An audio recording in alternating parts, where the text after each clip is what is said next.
Bem-vindos, bem-vindas a mais um episódio de Os Futuros do Amanhã. E já vou deixar um recado: se você não está preocupado com o futuro do planeta, o futuro dos seus filhos, ou que planeta nós vamos deixar para os nossos filhos, pode passar para o próximo vídeo, que o tema de hoje vai ser muito ligado a esse futuro. E para isso, eu estou trazendo um cara aqui que eu conheci há poucas semanas, mas que tem uma história incrível. Eu e Lucas Chiab, que está aqui comigo, já vamos apresentar ele para vocês. A gente se conheceu na Semana do Meio Ambiente da UERJ. E ele contou a história dele com gestão de resíduos e tudo mais, que eu acho que vai ser fantástico para quem está preocupado com o que vai acontecer com o nosso planeta.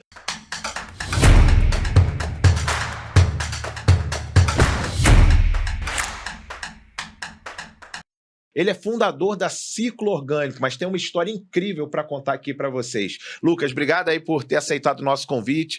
Vamos bater um papo sobre isso. E o Lucas é um cara que está ajudando a transformar o mundo. Um baldinho de cada vez, mas vocês já vão saber o que é isso. Manda vê-lo. Valeu, Daniel. Pô, muito obrigado pelo convite. E, cara, acho que o papo vai ser incrível. É muito nesse sentido, cara. Para onde que a gente está indo enquanto humanidade, né? O que a gente pode fazer hoje para a gente cuidar do nosso amanhã? Acho que... Eu já expliquei para o Lucas como é que funciona aqui. A gente não tem como objetivo, como pretensão, acertar o futuro, mas sim deixar nossa mente girar, imaginar dos diversos futuros possíveis. E sempre quando eu estou falando de meio ambiente, quando eu estou falando de sustentabilidade, eu falo que a gente muda um pouquinho essa história, porque não é só os futuros possíveis, mas como tornar o mundo possível para as próximas gerações. Então, Lucas, eu queria que você contasse pra gente, contasse para todo mundo que está acompanhando o podcast, como é que você se apaixonou por essa área de compostagem. Eu sei que você tem muito, eu não quero dar spoiler, mas essa história ela é fantástica. Eu queria que você compartilhasse aqui com a galera. Pô, obrigado, Daniel. A história com compostagem, assim, na verdade, minha relação com o lixo, ela começa de criança, né? Quando eu tinha 4, 5 anos de idade e me perguntava o que eu queria ser quando eu crescesse, eu falava que eu queria ser motorista de caminhão de lixo. Esse era o meu sonho de moleque. E a minha família não entendia o porquê de eu querer ser motorista de caminhão de lixo. Tipo, achava engraçado e tudo mais. Mas a real é que o meu pai, eu acho que me influenciou demais. Assim, meu pai, ele é engenheiro civil e ele é daquelas pessoas, tipo o professor Pardal, assim, que, cara, chega em casa, faz gambiarra, constrói, não joga nada fora. Tipo, tudo que quebra lá em casa, ele ganhou até o apelido de Eu Sei, meu irmão. Quebra uma parada, ele fala, eu sei, vou consertar, não vamos jogar fora, vamos resolver. A maior parte das coisas não dá certo ali na gambiarra, mas eu acho incrível, assim, desde pequenininho, quando ele consertava alguma coisa, tipo, a possibilidade da gente dar uma vida a mais para aqueles objetos. E para mim, o motorista de caminhão de lixo levava para casa as coisas, construía e tudo mais. Então, acho que isso cresceu comigo, e foi lá na faculdade, eu entrei na engenharia ambiental, isso em 2009, que eu comecei a conhecer o que era compostagem e comecei a cada vez mais me interessar pelo tema. É muito incrível quando a gente consegue transformar o resíduo orgânico, casca de fruta, verdura, legume, que é um dos resíduos mais desprezados na sociedade, assim, é um resíduo que não tem valor econômico, que ninguém quer o resíduo. É o resíduo que atrai rato, barata, cheiro, é o resíduo que de fato está ali lá na última das prioridades, normalmente. A gente consegue transformar num adubo, numa terra preta, que é incrível para as plantas. Quando eu descobri isso, eu falei, pô, meu irmão, descobri a fórmula mágica para a gente produzir ouro na cidade. E fui adentrando ali no tema. E aí foi ali que começou realmente o meu interesse, sabe? Então, assim, de um garoto que queria ser motorista de caminhão de lixo, influenciado por uma fantasia, né, de que o caminhão de lixo levava aquilo que não servia mais e transformava aquilo em algo novo, podia transformar em novos equipamentos, novos brinquedos, né, novas coisas que entravam. Você se apaixonou por essa questão da economia circular, digamos assim, pelo ciclo que as coisas tinham. Aí você falou de compostagem, eu falei da Ciclo Orgânico, você falou de compostagem. Conta pra gente o que é a Ciclo Orgânico, antes de tudo, né? Porque aí a gente começa a entrar nas definições que nem sei se todo mundo já conhece. Eu conheço porque eu vi a sua apresentação fantástica na semana lá da UERJ, mas o que é a Ciclo Orgânico e o que é a compostagem? Você já falou da transformação dos resíduos, mas conta como se estivesse de novo lá na tua experiência antiga de professor, que eu sei que você teve também. Conta pra galera de forma bem didática do que a gente está falando. Cara, o ciclo orgânico ajuda as pessoas, as famílias, as empresas a transformarem os seus resíduos orgânicos em adubo de uma maneira muito fácil e prática. Então, o que a gente faz? A gente entrega baldinhos e recipientes próprios para armazenar em casa. Você, ao invés de jogar na sua lixeira casca de fruta, verdura, legume, você vai colocar num baldinho. E aí esse baldinho a gente vai até a sua casa de bicicleta ou de triciclo elétrico para coletar o material. Aí a gente leva para nossa compostagem, transforma em adubo, e esse adubo volta para você. Por isso que é ciclo orgânico, assim, a gente está tentando resgatar o ciclo do alimento que já funciona, cara, milhares e milhares de anos na natureza, né, cara? Na natureza não existe lixo. Lixo é uma invenção humana, né? Então a ideia, cara, como é que a gente retoma esses processos dentro da cidade, sabendo que as pessoas moram em apartamentos, sabendo que as pessoas têm um dia a dia corrido, e o ciclo orgânico se propõe a fazer isso, sabe? Ajudar as pessoas a se reconectar ali. Cara, eu achei essa frase fantástica. Lixo é uma invenção humana. Né? E, de fato, quando a gente começa a olhar como funciona a natureza sem intervenção humana, ela é circular, ela reaproveita tudo que é consumido, né, por outros seres vivos e tudo mais. Eu acho que a gente tem que voltar a essa frase, não deixa a gente esquecer. E eu brinquei no início a questão do baldinho, né? Então, hoje, vocês desenvolveram um método que as pessoas coparticipam disso, então eu tenho um baldinho, coloco na minha casa, nesse baldinho eu vou colocando os restos de alimentos, casca de fruta, o pedaço da semente que sobrou e tudo mais. E dali, de tempos em tempos, vocês buscam, levam e vocês fazem essa transformação. Quantas pessoas, quantas famílias hoje já estão envolvidas, já estão de alguma maneira conscientes disso e estão fazendo algo prático? Vocês atuam mais no Rio de Janeiro mesmo, né? Hoje em dia a gente atua 100% no Rio de Janeiro, são 4.500 famílias que participam. E são 4.500 famílias que eu acho que são só famílias, assim, de pessoas muito maneiras, assim, pessoas que não têm obrigação, mas que decidiram, assim, cuidar dos seus resíduos, cuidar da pegada que está deixando no planeta, cuidando de qual legado está deixando para a próxima geração. São pessoas que decidiram, ao invés de tirar o lixo todos os dias de casa, perceberam que não é mais lixo, que é um recurso, que é um resíduo importante, separar no baldinho, e uma vez por semana a gente passa nessas residências, coleta, transforma em adubo. Então é um nível de engajamento muito alto, muito maneiro. E aí esse adubo volta para essas pessoas, se elas tiverem interesse, ou volta sempre? Volta o adubo para cada participante, a gente devolve um pacotinho de 2 kg de composto ou o adubo líquido. É legal que a compostagem tem essas duas finalidades, né? Esses dois produtos. E é sempre conforme a demanda. Vai ter gente que vai ter planta aberta, assim, e vai pedir, pô, Lucas, manda um adubo a mais que eu quero. E tem gente que não tem planta nenhuma, mora em apartamento. Às vezes doa para o condomínio, a gente doa para a horta comunitária. A gente fala, cara, dá de presente para um amigo. É até bom para tu puxar um papo, falar de compostagem e trazer mais uma pessoa. E como é que funciona assim? A partir do momento, bom, lá vocês pegam o meu baldinho, vocês levam. Como é que funciona o processo de compostagem? Onde é que vocês fazem? O que precisa? Quais são os cuidados? Tem tecnologia, não tem tecnologia? Conta pra gente. Cara, o processo é bem maneiro, assim, a gente coleta todo o material orgânico, a gente leva para entrepostos, né, pontos de apoio logístico, e o nosso caminhão vai passando nesses pontos e coleta o resíduo acumulado ali de alguns dias, né? Então, nosso caminhão coleta 4 vezes na semana, leva para o nosso centro de compostagem em Caxias e ali começa a compostagem. Para a gente fazer compostagem, a gente utiliza bactérias, fungos, actinomicetos, que são os mesmos micro-organismos que estão ali no solo da floresta. E aí a gente tenta recriar as condições ideais para esses micro-organismos. Quais que são as condições ideais para eles? No solo da floresta cai folha, cai galho, cai um monte de matéria orgânica mais seca e caem os resíduos orgânicos que a gente gera na nossa cozinha também, né? Então a gente combina esses dois elementos. A gente mistura folha seca, grama cortada, poda de árvore triturada com um resíduo orgânico de casca de fruta, verdura, legume, borra de café. Então a gente combina resíduos orgânicos mais úmidos com resíduos orgânicos mais secos. E 10% da nossa receita inicial, a gente pega o adubo que já está em decomposição e a gente traz de volta para o processo.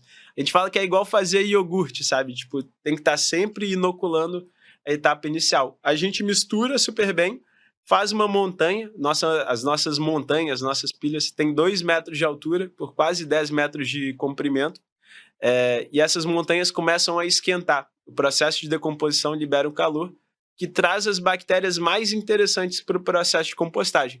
Então é legal que a gente consegue compostar resíduo de carne, de peixe, ossos, resíduo de arroz, feijão, resíduo de laticínios, uma série de resíduos a gente consegue compostar. Depois de 4 meses, a gente vai revirando para estar trazendo oxigênio para o processo. E depois de 4 meses, o adubo está pronto para ser utilizado. Aí a gente peneira. Na etapa do peneiramento, o resíduo do coco, o resíduo do galho, o resíduo dos ossos, que são resíduos muito duros e difíceis, eles ficam, e aí a gente traz de volta para o início do processo, e a parte fininha vai para as plantas. Aí a gente entrega para os agricultores, para os paisagistas e para todo mundo que participa do ciclo. Legal. Aí eu vou voltar um pouco, né? Porque a gente contou a tua história. Boa. A tua história foi a história de alguém um estudante que tinha um sonho lá de criança, que fez engenharia ambiental, então de alguma maneira você estava naquele contexto da preocupação com o futuro do planeta, né, do meio ambiente. Mas eu assisti você falando muito sobre o impacto que o lixo tem hoje na nossa sociedade. E aí, obviamente, isso deve variar de país para país, mas você fez estudos bem profundos, bem detalhados, de qual é esse ciclo de fato, né? Você descobriu que não era mais o motorista de lixo que levava para virar novos brinquedos, mas sim que levava para lixões, que levava para outros lugares. Sim. Que impacto, se a gente não se preocupar, que impacto a gente vai ter, não só do lixo, mas de outros impactos que são colaterais nesse sentido? Boa. Respondendo a tua pergunta, eu queria até trazer um caso que inspirou o início dessa história. Foi o caso da Revolução dos Baldinhos, que é um projeto que acontece lá numa comunidade chamada Comunidade Chico Mendes, em Florianópolis. Uma comunidade que não tinha coleta regular, que nem a gente está acostumado a ter nas nossas residências, e o resíduo ficava acumulado nas ruas, né, dessa comunidade. O resíduo orgânico atrai ratos, então começou a ter uma infestação de ratos, e tiveram casos de leptospirose na comunidade. Teve 3 casos de leptospirose, inclusive com fatalidades. E aí a comunidade se juntou no posto de saúde, se juntou com o pessoal da faculdade e decidiram cuidar dos resíduos localmente. Eles espalharam baldinhos para as famílias, começaram a separar o orgânico e fazer a compostagem dentro da comunidade, pelos próprios moradores. A comunidade nunca mais teve leptospirose, a comunidade passou a ser uma comunidade mais saudável, porque todo mundo começou a plantar em casa, e eles batizaram o projeto como Revolução dos Baldinhos. Foi quando eu vi esse vídeo que eu falei, cara, eu tenho que ter o meu baldinho em casa e tenho que começar a compostar o meu resíduo orgânico. E aí, do meu baldinho, eu passei a convencer os amigos, falar, cara, tu tem que fazer, é maneiro e tudo mais, que surgiu a ideia de transformar num negócio e começar a atender mais pessoas. Mas o que eu acho muito emblemático dessa história o que mobilizou as pessoas da comunidade Chico Mendes foi um problema que era muito latente, sabe? Tava do lado das... Cara, tá tendo caso de leptospirose na comunidade, tem rato e tudo mais. E o grande desafio da gente se mobilizar enquanto sociedade em relação ao lixo é que a maior parte dos problemas que acontecem nos aterros sanitários e lixões, eles estão longe do nosso dia a dia, assim. A gente não vê... O aterro sanitário, por exemplo, do Rio de Janeiro, ele fica em Seropédica, né? Mais de 80 quilômetros de distância da cidade. Então, a gente não vê o que está acontecendo lá. Quando a gente diz que aterros sanitários, né, e o resíduo orgânico que está ali dentro são a terceira maior fonte de emissões de gases de efeito estufa, no caso, terceira maior fonte de emissões de metano, e isso contribui para caramba para o aquecimento global, é um fato que a gente não vê no nosso dia a dia. Mas que é real, né, cara? Aconteceu a tragédia climática no Rio Grande do Sul e não dá para dizer que não tem correlação às duas coisas. Então, os impactos que a gente tem são nesse sentido. Cara, quando você falou da questão do aterro sanitário, né? Você falou 80 quilômetros daqui. Então, quer dizer, um caminhão de lixo, ele sai daqui repleto de lixo orgânico, lixo reciclável, né? Outros tipos de resíduos, que eu não sei que tipo de aproveitamento são possíveis. Percorre, em média, 80 quilômetros. Sim. Emitindo, né, queimando combustíveis fósseis, na sua grande maioria, emitindo gases. Chega lá, ele continua emitindo gases para sua decomposição. Você tem comunidades que vivem ali tentando extrair um lixo talvez mais valioso, e obviamente o lixo orgânico, como você falou, fica de lado. Como é que isso funciona? Pois é, então, hoje, na realidade, Rio de Janeiro, a gente tem aterro sanitário. Aterro sanitário é diferente do lixão. Tá. O lixão, a gente tem pessoas ali dentro, vivendo uma condição super insalubre, uma condição de miséria, uma condição muito ruim. No aterro sanitário, a gente não tem pessoas dentro vivendo ali. O aterro sanitário é uma solução um pouquinho melhor do que o lixão. a gente tem uma cobertura para conseguir coletar o chorume, a gente tem uma cobertura para coletar o gás, mas ainda assim, boa parte do gás, por emissões difusas, né, 40% a 80% desse gás ele continua sendo emitido. No lixão não, cara, todos os gases vão para a atmosfera. No Rio a gente já resolveu essa questão do lixão, ou ainda existe lixão de forma ainda Existem clandestina? os clandestinos, e existem os pontos de transbordo. O caminhão de lixo que passa na nossa casa, ele vai para um ponto de transbordo. Esse ponto de transbordo passa por uma carreta, todo o material coletado. E aí é essa carreta que vai para o aterro sanitário. Nesses pontos de transbordo tem alguns casos de pessoas vivendo ali numa condição muito ruim e são próximos de comunidades muito carentes, assim. E o que você enxerga, assim, vamos sair um pouco só do resíduo orgânico, vamos olhar essa economia de resíduos como um todo, né? Sim. A gente... Cara, é porque a gente não tem aqui, mas você mostrou, eu achei bem tocante, eu achei sensacional, a diferença de produção de resíduos de famílias de diferentes países. Que você mostra, acho que você mostrou Estados Unidos e Equador, né?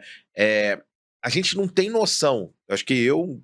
carioca, né, tenho uma família, 4 pessoas, 2 filhos, eu não tenho noção de quanto que eu produzo de lixo hoje. E como é que funciona essa diferença? Que tipo de lixo hoje o brasileiro produz? O que desse lixo é reaproveitável? O que poderia ser reaproveitado e acaba sendo descartado? O que você tem de dados e informações sobre isso? A nossa média, 1,5 kg por dia. Eu já falei com várias pessoas, pô, mas eu produzo 1,5 kg por dia de... Não produzo. Cara, produz. Sabe por que tu produz? Quando você vai num restaurante, você consome alguma coisa, o resíduo daquele restaurante também é um resíduo indireto. Quando você vai no mercado, o papelão que embalou o produto, também é um resíduo indireto ali que a gente gera. Então é 1,5 kg por habitante por dia, é o que a gente gera. Metade disso é resíduo orgânico e é o que poderia ir para compostagem. E o nosso índice de reciclagem hoje está na casa dos 3%. 3% é o que a gente recicla. E, cara, a gente joga literalmente dinheiro no lixo, cara. Se a gente tivesse um cuidado e uma gestão melhor dos nossos resíduos, a gente estaria faturando muito melhor, utilizando os recursos para finalidades muito mais interessantes. Mas um grande desafio é que, hoje em dia, quem polui não paga pela poluição que gera, né? E quem previne impactos ambientais também não é que não recebe, né? Mas não tem incentivos. Então esse é um grande desafio dessa matemática, né? Mas... Vamos lá. E aí, falando de matemática, você tem 4.500 famílias hoje. Você já traçou assim, uma estratégia de quantas famílias você quer alcançar, em quanto tempo, como é que faz para escalar, quais são os mecanismos? O que você tem de plano de futuro para isso? Hoje em dia a gente atende 4.500 famílias, 100 toneladas por mês. É o que a gente atende hoje. Nosso objetivo é conseguir chegar ainda a Rio de Janeiro até o final do próximo ano em 8.000 famílias. E o sonho nosso é chegar ali nos próximos 5 anos na casa dos 50.000 famílias. Nosso sonho é estar, cara, pelo menos 3 cidades. Porque a gente acredita que tem muita gente, apesar do número de pessoas que não têm a consciência ambiental, que ainda não tem consciência do problema, acho que tem muita gente que já tem consciência do problema, está a fim de ajudar, mas não sabe a forma certa de ajudar, ainda desconhece as possibilidades, né?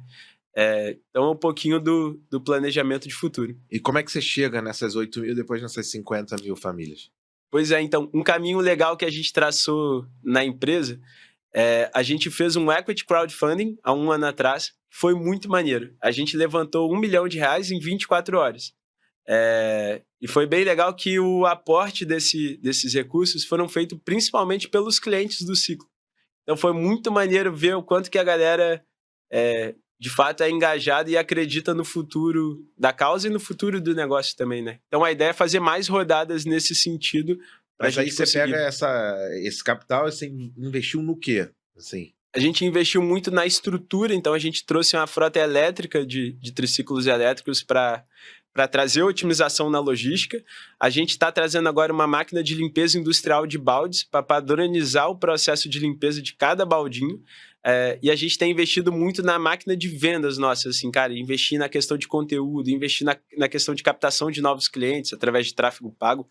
E é uma É uma fórmula bem interessante. Hoje em dia, os 30 primeiros dias de ciclo orgânico é por nossa conta, as pessoas experimentam, e a gente tem uma taxa de conversão depois bem legal. 70% ali das pessoas continuam no ciclo como pagantes, por pelo menos aí mais de 70 meses de permanência. A pessoa, depois que virou um hábito, né, a gente fala, cara, a gente vende hábito no ciclo orgânico, porque depois que você começou a separar, para você misturar de volta, não Não, eu tava pensando volta. outro dia, né? Sempre acreditei muito na gamificação como forma de engajar as pessoas. Quando eu Sim. trabalhava com treinamento, um treinamento que era meramente transmissão de conhecimento, comparado com um treinamento que tinha uma missão, uma gamificação, um propósito, né? Não um propósito de maneira etérea, mas propósito, assim, de maneira muito clara. Você está impactando dessa maneira a sua comunidade, o mundo, a sua família. Quando você consegue gamificar, eu acho que você consegue ter uma retenção, ter um churn bem menor. De alguma forma, você entende que você ter o baldinho ali é gamificado, as crianças se envolvem, porque dizem muito que as ações de sustentabilidade muitas vezes vêm pelas crianças, né? Como é que você enxerga aumentar esse engajamento, que já é alto, né? Você falou 70%, mas para essa comunidade aumentar cada vez mais? Pois é, eu acho a estratégia da gamificação uma baita aliada, assim, nesse desafio de engajar as pessoas, sabe?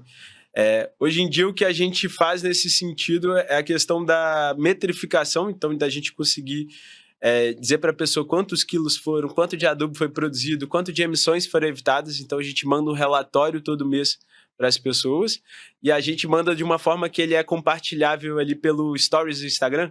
Então, é muito maneiro que muitos clientes vêm, porque, pô, eu vi um amigo que colocou, que já faz com vocês há tantos meses, que já compostou 1 tonelada. A gente tem a intenção de trazer mais como se fossem desafios mesmo, cara. O próximo desafio é chegar em tantos quilos, tantas toneladas. Eu acho que estimula a pessoa a continuar firme e forte ali no propósito, a recomendar amigos, sabe? Pô, 1 milhão de... Não, 1 tonelada ter sido compostado por uma família só. Tem Quanto vários tempo, casos. né? Quanto tempo demora? Cara, Falou 1,5 kg por dia, será que 3 anos? Um então, pouco menos? varia pelo porte quantas pessoas tem na família, assim. A gente tem família que bateu 1 tonelada em 1 ano, sabe?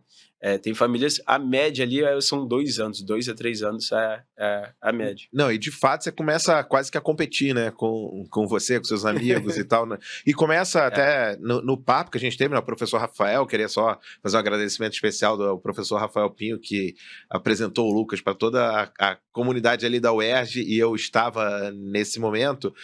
O próprio Rafael falou que você controlar o seu lixo orgânico, ou você de alguma maneira prestar atenção no lixo orgânico, até pode ter um efeito na sua alimentação, né? Você começar a perceber, pô, essa semana eu comi menos fruta, essa semana eu comi menos legume, ou eu estou gerando muito lixo de alimentos industrializados, ultraprocessados.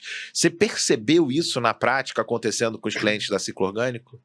Percebi vários casos, assim, é muito legal que o que a gente descarta, né? Nossos resíduos dizem tudo sobre o nosso consumo, né? Tem um caso que eu acho muito legal, que agora me foge o nome dos dois autores, mas tem um livro francês chamado Autopsie, né? Autópsia em francês, que são de um casal de paparazzis que começaram a fotografar o lixo dos famosos.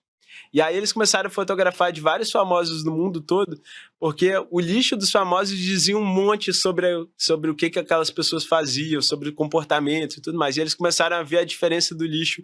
Até falou no início assim, de uma família americana, de uma família do Equador. Eles começaram a fazer isso muito na Europa e começaram a documentar essas diferenças, né? A nossa alimentação, cara, você olhou para o baldinho, você vê o que a pessoa come. É muito, muito legal, assim. E aí você começa a se tornar mais consciente, né, cara? O baldinho veio vazio porque comeu pão, comeu industrializado, comeu biscoito, comeu fora de casa e por aí vai. Tem baldinho que a gente coleta, cara, que vem cheiroso, colorido, assim, bonitão. Então tu fala, cara, essa pessoa aí vai viver 100 anos, fácil. Isso me lembra muito, assim, quando minha esposa começou a ter um acompanhamento de nutricionista, a gente saía para comer, ela tirava foto da comida. Eu fiquei pensando, ao invés de tirar foto da comida, você tira foto do teu lixo, né? Tirar foto do que você está produzindo. Pois é. Porque isso vai dizer muito se você está tendo uma alimentação saudável, um estilo de vida saudável ou não. E falando de estilo de vida, eu queria só ampliar um pouquinho a conversa, né? Queria saber o que... Tudo bem que você está muito focado nessa questão de gestão de resíduos, compostagem, mas do ponto de vista do futuro, Que te preocupa no mundo falando de futuro? Você tem aquelas preocupações, cara, se a gente não consertar isso aqui, a gente vai ter problemas, nossos filhos vão ter problemas, porque eu imagino que você esteja muito engajado nesse tipo de pauta, né? Cara, pois é, assim, o que mais me preocupa é o ritmo com que a gente avança em relação ao cuidado com nossos resíduos, né, e com todas as práticas que mitigam os efeitos de mudanças climáticas, né. Eu percebo que a gente avança, mas o meu grande receio é assim, cara, a gente tá avançando na velocidade que a gente deveria, sabe? Porque a problemática tá crescendo, cara. A quantidade de desastres, a quantidade de eventos climáticos que acontecem não tá esperando, né? Assim, cara, é impressionante. E aí a gente vê, assim, a gente vê política pública surgindo, a gente vê boas iniciativas, a gente vê gente engajada, Quando eu comecei há 9 anos, esse ano a gente faz 9 anos de ciclo orgânico. Mas falava de compostagem com as pessoas falam, cara, mas o que é isso? Assim, tinha que explicar do zero, mas para quase todo mundo que eu falava. Teve um amigão do meu pai, executivo de uma empresa top e tal, falou assim, ô Marcelo, você já comeu a compostagem do Lucas? Aí o meu pai falou assim, que isso, cara, de comer... Mas tu nunca provou a compostagem dele? Ele falou, não, cara, não é comida que ele tá fazendo, não, é adubo que ele tá fazendo. E tipo assim, a pessoa... Mas é porque é isso, cara, não era falado do tema. Então, hoje em dia, cara, quase todo mundo já sabe o que é a compostagem, que a gente conversa nos eventos e tudo mais. Mas daí, para a prática, a gente ainda tem muito que avançar. E aí a gente, cara, vive uma sociedade onde a gente tá falando, tem um olho muito grande para tecnologia, olho muito grande para os avanços e tal, e às vezes aquilo que está do nosso lado, né, que é o nosso lixo, nossos resíduos, acaba não tendo essa atenção. Mas eu sei que você está super engajado e envolvido com algumas iniciativas que tentam reverter aquilo que você falou há pouquíssimo tempo. Quem polui não tem tanto estímulo para não poluir, Sim. E quem tenta mitigar também não tem muito incentivo. O que você tem visto de incentivo para que mais pessoas se engajem, mais pessoas tenham sua atenção ao que produzem, ao que estão se alimentando? Existe alguma política governamental ou isso tem que ser feito pela iniciativa privada mesmo, numa pegada mais liberal de conscientização? O que você vê no entorno do público e do privado para que a gente mude essa realidade futura? Pois é, o meu grande sonho, assim, né, que a gente chegasse num ponto em que a gente pagasse pela quantidade de lixo e pelas escolhas que a gente fizesse, né? Então, se, tipo, na minha casa eu produzo muito lixo, cara, minha conta de lixo tem que ser maior do que a do meu vizinho que produz menos lixo. Eu acho que esse é o cenário ideal, assim. Se eu decidir fazer o certo e cuidar do meu resíduo e não poluir o planeta, cara, minha taxa de lixo deveria ser menor do que a taxa de quem não tá nem aí. Na Suíça, por exemplo, cara, todo mundo tem composteira do lado de fora de casa, né? Mas não é exclusivamente pela preocupação ambiental, é porque a taxa de lixo, principalmente a do orgânico, é cara. Se você decidir não cuidar do seu resíduo orgânico, cara, dói no bolso das pessoas. Então, esse é o que eu acho um dos caminhos mais que fazem mais sentido, sabe? Hoje no Brasil, o que a gente tem de incentivo nesse sentido é a lei de incentivo da reciclagem, que é uma lei super recente que acabou de ser aprovada e regulamentada, que você agora pode, pessoa física, 6% do seu imposto de renda, você pode decidir doar para projetos de reciclagem. Eu acho que é uma lei que vai ajudar muito a impulsionar o setor de reciclagem e compostagem. E pessoa jurídica, a empresa pode doar 1% do seu imposto de renda. Então, já acho que já é um avanço importante. A gente falou, então, de alguns tipos de incentivos, né? Primeiro tem incentivo intrínseco, que são aqueles early adopters, digamos assim. É a galera que tomou consciência, está engajada, quer cuidar do seu lixo orgânico, contrata lá ciclo orgânico e está tudo certo. E aí a gente começa a falar dos incentivos extrínsecos, né? A motivação extrínseca, que é: se você não cuidar do seu lixo, você vai pagar mais caro. Se você cuidar, você vai pagar menos. Se você doar uma parte do seu imposto para um projeto de reciclagem, você está isento daquele valor. Então, a solução, ela é educacional, ela é econômica, ela é as duas coisas. Foi meio retórica essa pergunta, eu sei, mas o que você acha? Cara, eu acredito que é um combinado de coisas, assim. Cara, eu não enxergo um futuro onde a compostagem seja a realidade sem a gente investir na educação. Eu acho que não é possível a gente conseguir chegar num ponto desse. Pode até surgir, não, a partir de agora é lei e tudo mais, mas se as pessoas não entenderem a importância da prática, eu acho que vai sempre, principalmente brasileiro, né, cara? A gente sempre vai ter um jeitinho de burlar, mas se a gente vai fomentando isso através da educação, as coisas vão fazer muito mais sentido. E tem que ter essa parte da questão econômica, né, cara? De botar alocar os recursos da onde... Hoje, eu estava conversando num condomínio e mostrei o saquinho que a gente utiliza para forrar o balde, que é um saco feito de mandioca. E aí a pessoa falou, nossa, que incrível, por que isso não é realidade? Por que isso não tem isso no mercado? Um saco de plástico que é feito de mandioca. Falei, ó, o saquinho plástico no mercado custa cerca de 8 centavos. Esse saquinho aqui custa 80 centavos. Olha a diferença de um para o outro. Ela cara, realmente, eu acho que as pessoas não iriam pagar. Eu falei, cara, o 8 centavos, não é que ele custa 8 centavos, na verdade ele custa até mais do que o outro, só que os impactos ambientais que esse saquinho gera, a poluição nos oceanos, no planeta, a pegada de carbono que ele deixa, não está na conta dos 8 centavos, né? Então, a gente conseguir equilibrar essa equação, acho que vai ser um passo importante, sabe? Com relação... Bom, então...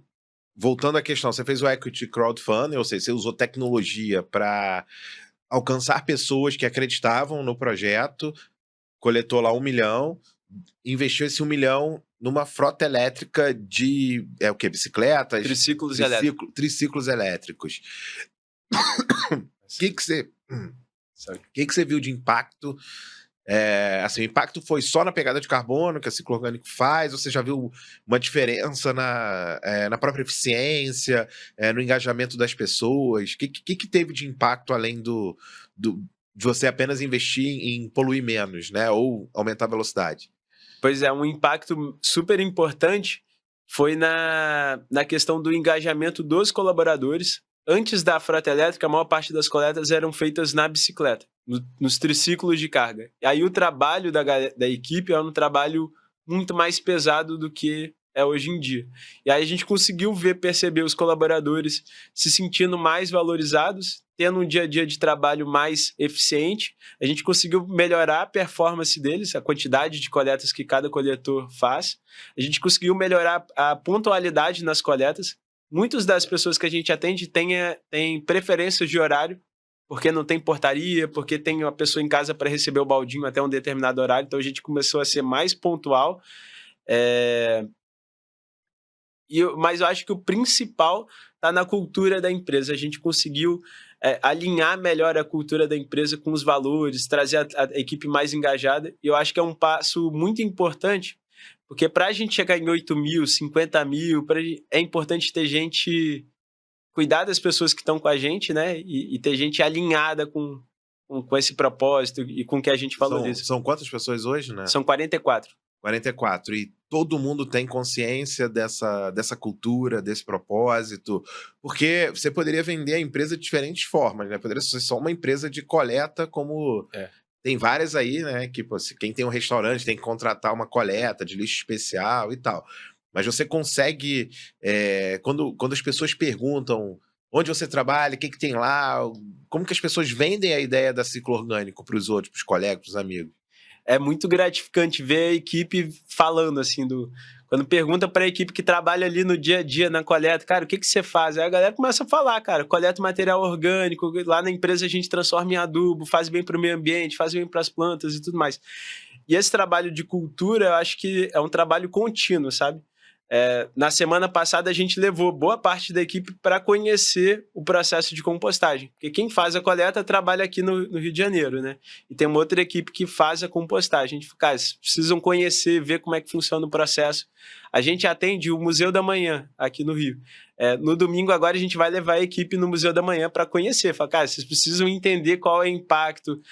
E aí vai a galera e vai a família junto também. Então acho que esse tipo de ação é muito importante para que o colaborador entenda, cara, você não está só fazendo coleta, você é um agente de transformação, você está fazendo uma revolução aqui dentro da empresa e tá fazendo um super papel. E aí, cara, eu sei que toda vez que eu te pergunto do futuro, você fala do crescimento nessa frente mais de compostagem e gestão de resíduos. Mas vocês já pensaram, já discutiram, você com o teu time, entrar em outras áreas que tenham a ver com sustentabilidade? Vocês já estão vendo esse tipo de coisa? Ou ainda, não, cara, o foco é 100% compostagem, 100% baldinho? Pois é, a gente... É isso, quando a gente vai mergulhando no assunto baldinho, compostagem e resíduos, a gente vai vendo que é um desafio tão grande que a gente fala, cara, tem que botar muita energia para a gente resolver um problemão desse, sabe? Mas a gente vai vendo que tem possibilidades, por exemplo, hoje, a gente já tem cerca de 100 iniciativas no Brasil de compostagem no mesmo modelo, inspiradas no ciclo orgânico, né? E a gente o tempo todo pensa nisso, né, cara? Como é que a gente consegue apoiar esses empreendedores? Como é que a gente traz o lado educacional, né, de capacitar, de engajar, de trazer toda a parte de tecnologia que a gente já desenvolveu, de gestão de frota, gestão de logística, de atendimento, para impulsionar outros empreendedores e ampliar o impacto. E ainda na questão de resíduos, a gente cada vez mais vai aumentando o leque de resíduos que a gente coleta. Então, hoje a gente coleta cápsula de café, lixo eletrônico, óleo de cozinha, tampinhas plásticas e esponjas de lavar-louça. E a ideia nossa é ir aumentando esse leque para trazer ainda mais valor para o cliente. Mas esses resíduos você dá outros destinos, né? Vão para parceiros que cuidam deles. Para parceiros. Legal. Cara, você estava falando 100 iniciativas parecidas, o que significa que vocês não estão sonhando sozinhos no mundo, mas ao mesmo tempo pode parecer uma oportunidade. Sendo você uma referência nacional no tema, o que você tem feito com essas outras iniciativas? Vocês têm compartilhado conhecimento? Vocês têm eventualmente pensado em franquear o modelo ciclo orgânico? Não quero nenhum segredo industrial, aí, nenhuma antecipar nada que você não possa falar. Mas você vê que vocês podem replicar em mais lugares, crescer de forma, desculpa o trocadilho, inorgânica, digamos assim, comprando outras empresas, né, que façam a mesma coisa.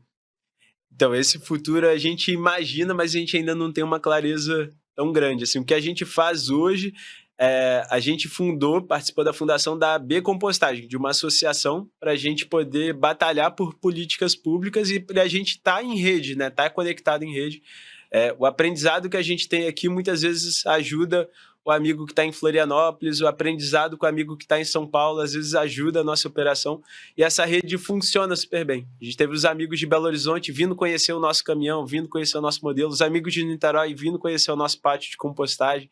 Então essa troca é sempre muito, muito rica, e é o que a gente atualmente faz. A gente fica, cara, como é que a gente consegue apoiar para que esses outros empreendedores também consigam desbravar esse mercado nas outras cidades, para que no futuro, seja por franquia, seja adquirindo outras empresas, seja expandindo a operação mesmo, né, a gente consiga ampliar o impacto gerado, né, e a área de atuação.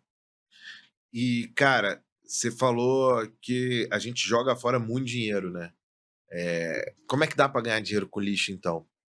Como é que dá para o Brasil ajudar mais gente a ter sua renda baseada nessa economia circular? Cara, é um bom desafio, assim.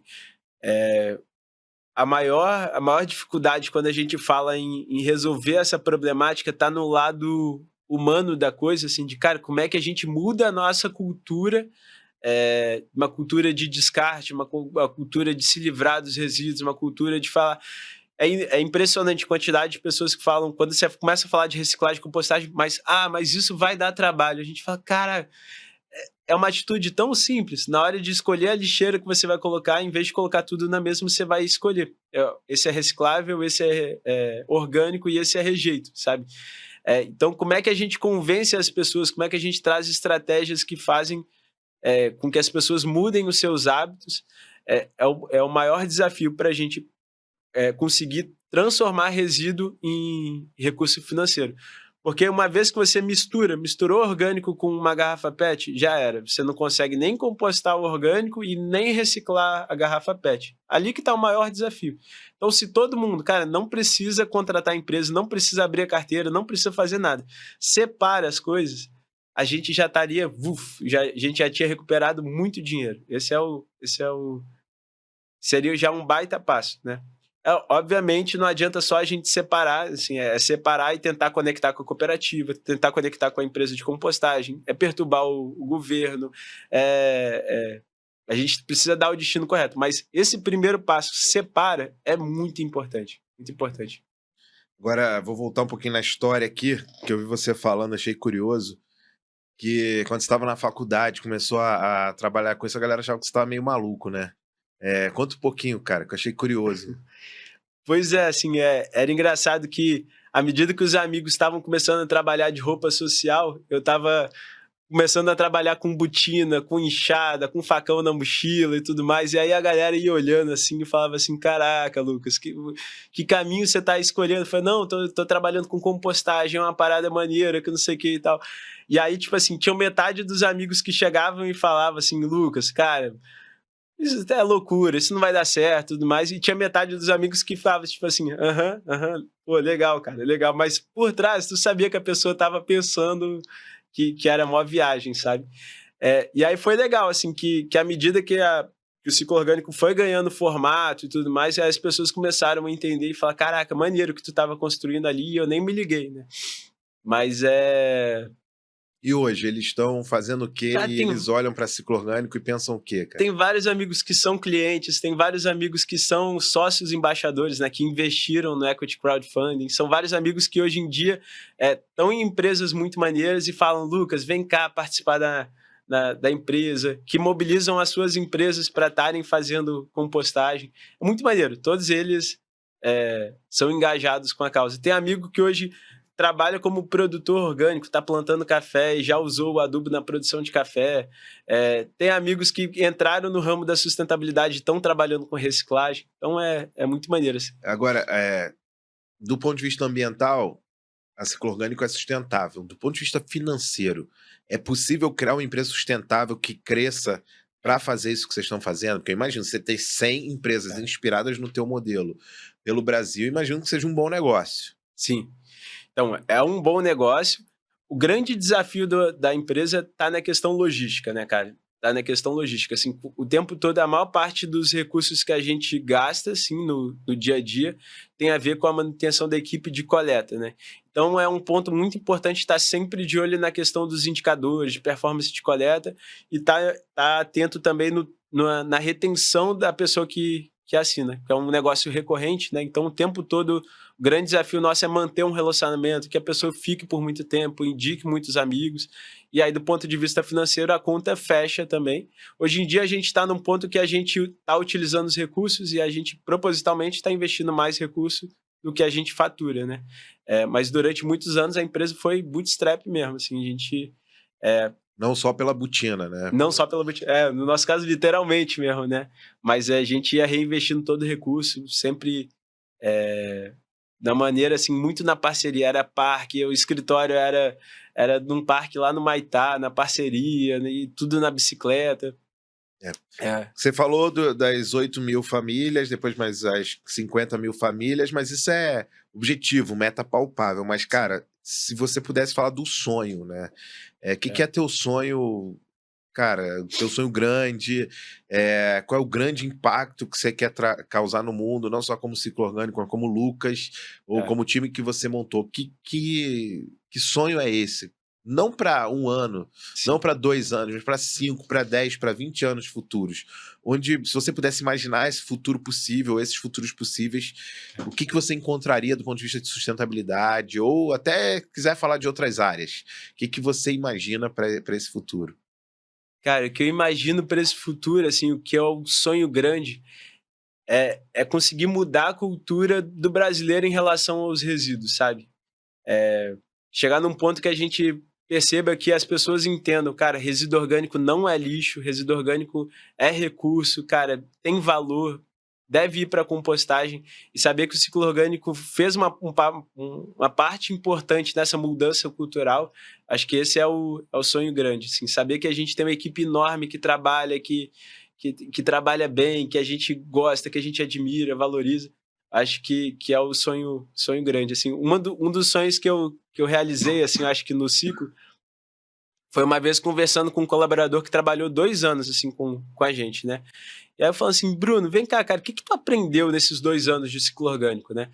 Ele falou, Lucas, eu aprendi que tem gente boa no planeta, cara. Eu falei, é mesmo? Como assim, cara? Ele falou, cara, antes de trabalhar aqui, eu nunca imaginaria que teriam pessoas tão maneiras a ponto de pagar para que outra pessoa cuide dos seus resíduos. E, cara, todas as pessoas que eu atendo, que eu for fazer coleta, são pessoas que são fora de série, né? Então, foi, cara, foi um sonho realizado saber que, que a gente conseguiu reunir aí 4.500 famílias muito maneiras, colaboradores muito legais e estamos fazendo uma história que vale a pena, assim, quando a gente olha para trás.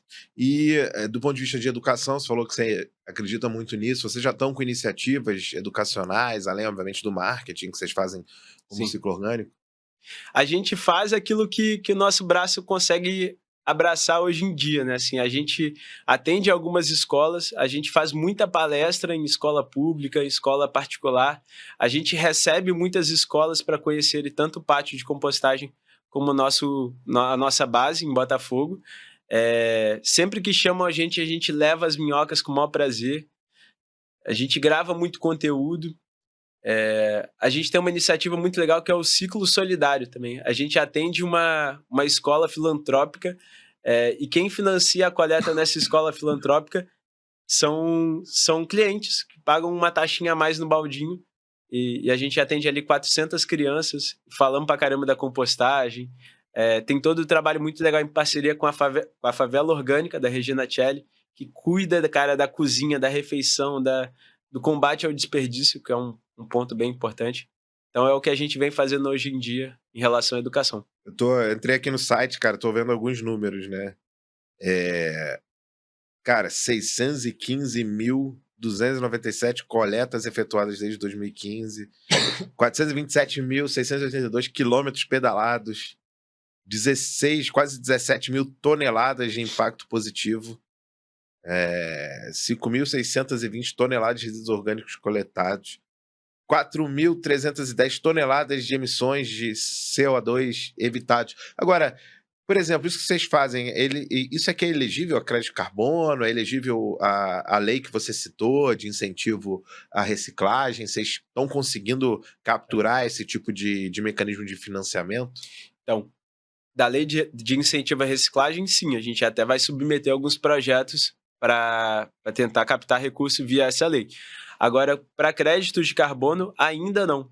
A compostagem ainda não entra como uma modalidade de créditos de carbono no mercado obrigatório. No mercado voluntário ainda é possível, mas você precisa gerar uma quantidade muito grande, porque o custo da certificação desse crédito de carbono hoje em dia é um custo muito elevado.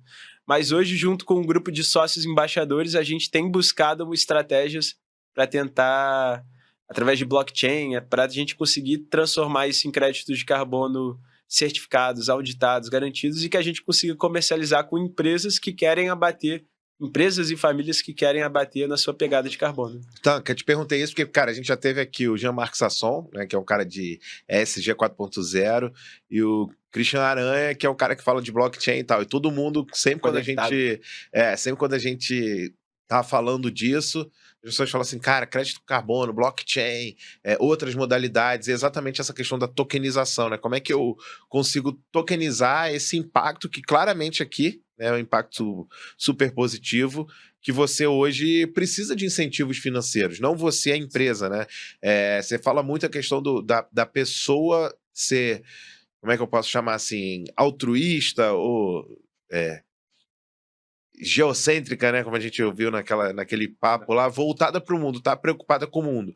Mas a gente quer alcançar mais gente, a gente quer escalar, a gente quer alcançar dezenas de milhares de pessoas.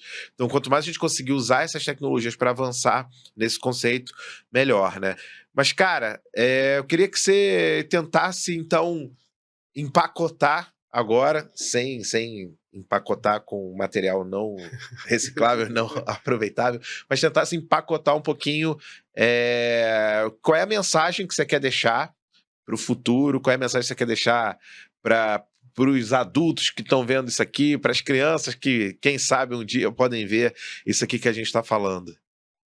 Caraca, que desafio. Cara, a mensagem que eu queria deixar, assim, é que cada um aqui refletisse, cara, o que tá descartando e para que futuro, e como que para onde que tá indo, né? Qual o impacto que tá gerando, cara? Como que isso está contribuindo? Qual o legado que a gente deixa, né? Quando a gente para pensar que a gente, às vezes, copinho descartável, a gente usa durante 10 segundos e ele vai ficar por mais 100 anos no planeta, ou muito mais que isso, sabe? Tipo, isso tudo, quando a gente fala de resíduos, né? A gente tá falando de legado, realmente, né? Então, no ciclo orgânico, assim, e no desafio de empreender, a gente, pelo menos eu me vejo muitas vezes com desafios, assim, com problemas que eu falo, caraca, velho, eu acho que eu não vou conseguir continuar, olha que perrengue que eu tô passando e tudo mais. Mas o que dá forças é quando eu vejo a filhota de 2 anos, a Manuela, e falo, cara, esse trabalho que eu tô fazendo aqui, na real, é pra ela, né, cara? Eu quero que ela tenha as mesmas possibilidades que eu tive, o mesmo planeta que eu tive enquanto infância, quanto adolescência. Então, acho que se cada um aqui soubesse o impacto que pode gerar a partir da sua lixeira, a partir dos seus resíduos, né, cara? Eu acho que ninguém misturava resíduo, eu acho que ninguém jogaria resíduo em aterro sanitário do jeito que a gente joga hoje. Começaria a compostar a partir de amanhã, começaria a reciclar a partir de amanhã. Então acho que essa é a mensagem, um pouquinho da reflexão que eu fico pensando. Porra, cara, mensagem sensacional e super impactante. Eu vou terminar com a tua frase, né? Que eu não sei a solução, mas eu acho que a mensagem que você empacotou tem muito a ver com isso, né? Lixo é uma invenção humana. A gente cria muita coisa bacana como ser humano, mas a gente também cria coisas que geram impacto. Eu não sei se a gente viveria sem o lixo, mas a nossa responsabilidade junto com o lixo que a gente produz, eu acho que é que fica como grande ameaça para esses futuros possíveis que a gente trata aqui. Se todo mundo se conscientizar do impacto que tem que ser o lixo, seja orgânico, seja o reciclável, seja o rejeito, talvez a gente possa ter mais Manuelas, Isabelas, Gabriéis, né? Todas as nossas crianças conscientes disso. Eu acho que o caminho é também conscientizar essa molecada. Sim. Não só pensar no impacto que a gente vai trazer para ela, mas como na minha época, né? Eu me conscientizei, por exemplo, do uso do cinto de segurança antes do meu pai, como eu conscientizei do problema que o cigarro traria antes de alguns adultos. Eu acho que é o mesmo caminho para a gente falar da gestão do lixo e do impacto que esse lixo tem no meio ambiente. Então, galera, conversei aqui com o Lucas Chiabi. Acho que você já deu a sua mensagem, né? Mas se quiser falar mais alguma coisa pro pessoal. Pô, você trouxe um ponto importante, a questão do lixo como invenção humana, né? Tem um outro ponto que eu acho bem legal, é quando a gente para olhar lixo no dicionário, o que está escrito, né, cara? Fala lixo, é aquilo que se tira para ficar limpo, é aquilo que se joga fora. E aí uma reflexão massa é assim, tipo, cara, jogar fora, como assim, né, cara? Quem é que joga fora, né? Na real, a gente joga em algum lugar, né? A gente empurra para debaixo do tapete, mas do lado da casa de outra pessoa, vai parar em algum lugar, né? Não tem como a gente jogar num planeta e jogar nada fora, né? Então, é realmente nesse sentido, cara. Para onde é que você quer mandar os seus resíduos? O que você quer fazer com os seus resíduos? Para onde você está impactando? Eu acho que é o desafio. E a criançada, eu acho mó barato. No final de semana anterior, teve um fato que eu achei maneiríssimo. Assim, foi uma criança para participar da visita, tem um baldinho, faz a compostagem e a tia dele levou ele, mas a tia ainda não faz, né? Aí ele na frente da galera falou assim, galera, então, queria só falar aqui, eu faço compostagem, mas eu conheço poucas pessoas que fazem. Por exemplo, a minha tia tá aqui do meu lado e ela não faz. Mas foi muito engraçado, a tia, não, mas eu vou começar a fazer hoje. Aí o pessoal todo assim, cascou o bico, assim, tipo, porque criança, velho, é isso, assim, quando traz uma parada muito maneira, tu vai falar pra criança, não vou fazer não. Pô, como assim, cara? Então, assim, criança tem um poder de transformação que é muito maneiro. A gente tem casos de crianças que chegaram em casa e falam assim, mamãe, por que a gente vai fazer? Eu aprendi compostagem hoje, por que a gente não faz e tudo mais e tal. E aí a mãe falou, porra, beleza, deixa eu procurar aqui como é que eu faço. Aí assinou o ciclo. E depois a mãe ficou amarradona. Falou, caraca, que maneiro, Lucas, você não sabe quanto que eu gosto e tudo mais. E quem trouxe a ideia lá para casa foi meu filho, né? Então, a criançada é fundamental nesse processo e não tem como jogar fora lixo, cara. Não, então ficaram duas grandes mensagens, né? Primeiro, que é pelas crianças, talvez, que a gente constrói esses futuros. E segundo, nós temos que começar a mudar no dicionário, né? Lixo não é o que você tira para ficar limpo, nem o que você joga fora, mas é onde tem riqueza e que pode ter impacto. Então, a gente tem que mitigar o impacto, diminuir o impacto do lixo e extrair a riqueza que esse lixo traz e que eu acho que vocês na Ciclo-Orgânico estão fazendo. Então, eu queria encerrar aqui, cara, primeiro dando parabéns pela tua resiliência ao longo de 9 anos, né, de ter sido chamado de doido, né, ter sido desdenhado pelos colegas de faculdade, não desdenhado, mas eles ficarem preocupados com você. Você falou também com a tua esposa, né, como no início, foi uma coisa meio assim, né? Essa história você não contou hoje, mas pela resiliência e por hoje está impactando a vida não só das 4.500 famílias, mas está apoiando o impacto de milhares, milhões de pessoas no futuro. Cara, obrigado de novo aqui pela presença. Eu que agradeço. E falei, cara, ele não está no Made in Rio, que a gente fala muito aqui de negócios de tecnologia, mas quando a gente fizer uma versão para falar de negócios sustentáveis e negócios que trazem impacto no mundo, tenho certeza que você vai estar lá. Lucas, obrigado de novo. Eu que agradeço, cara, que agradeço demais. É um maior prazer ter trocado essa ideia e estamos de portas abertas, sempre à disposição para continuar trocando. Obrigado. Boa, esse então foi o episódio de Os Futuros do Amanhã, com Lucas Chiabi, da Ciclo Orgânico. E você que está curtindo os episódios, não deixa de mandar para a galera, não deixa de assinar o canal, clicar aí no sininho para acompanhar todas as novidades. A gente tem mais uma terça aqui gravada para que vocês possam acompanhar pessoas que estão construindo esses futuros possíveis para o nosso planeta, para o direito, para a educação, para a sustentabilidade, para a saúde, para a mídia. E se eu continuar, eu não paro hoje. Valeu, galera. Até a próxima.